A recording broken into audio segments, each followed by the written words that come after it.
ఈ సమయం ముందు కీర్తన గ్రంథంలోంచి 36వ అధ్యాయము 7వ వచనములో, దేవా నీ కృప ఎంతో అమూల్యమైనది, నీ నరులు నీ రెక్కల నీడను ఆశ్రయించుచున్నారు. చూడండి, ఆయన కృప అమూల్యమైనదంట. నరులు ఆయన రెక్కల నీడను ఆశ్రయించుచున్నారు. చూడండి, నరులు ఎవరైతే ఆయన కృప కొరకు వేడుకుంటారో, ఆయన రెక్కల నీడలోకి ఎవరైతే వస్తారో, దేవుని స్తోత్రం, వారికి దేవుడు ఏం చేస్తాడంటే కృపనిస్తాడు. దేవుని స్తోత్రం. ఎలాగా?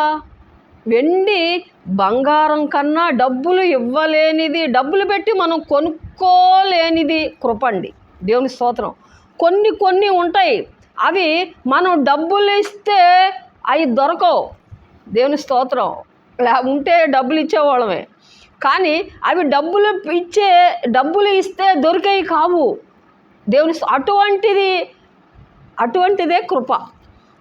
దేవుడు మనకు ఉచితంగా ఇస్తాడు. కానీ మీరేం చేయాలి? అడగాలి. ప్రభువా, నాకు నీ కృప దయచేయి అని మీరు అడిగినట్టయితే ఆయన తన కృపా సమృద్ధిలోంచి దేవుడు కృప అనుగ్రహిస్తాడు. అంతేనా? నీ మందిరము యొక్క సమృద్ధి వలన వారు తృప్తి నొందుచున్నారు. నీ ఆనంద ప్రవాహములోనిది నువ్వు వారికి త్రాగిచ్చుచున్నావు. నీ యొద్ద జీవపు ఊట కలదు. నీ వెలుగును పొందియే మేము వెలుగు చూచుచున్నాము. దేవుని స్తోత్రం. నిన్ను ఎరిగిన వారి ఎడల నీ కృప, యథార్థవంతుల ఎడల నీ నీతిని ఎడతెగక నిలుచుచున్నదంట. ఎడతెగక. దేవుని చూడండి, నరులకి ఇటువంటి కృప దేవుడిచ్చాడు. దేవుని స్తోత్రం. ఆయన కృప పొందుకోవటం ధన్యకరం. అంటే ఎన్ని డబ్బులు ఇచ్చినా దొరకనిది ఆయన కృప. దేవుని ఎలాగ అడగాలి? మనం అడగాలి. అయ్యా, నాకు నీ కృప దయచేయి అడగండి.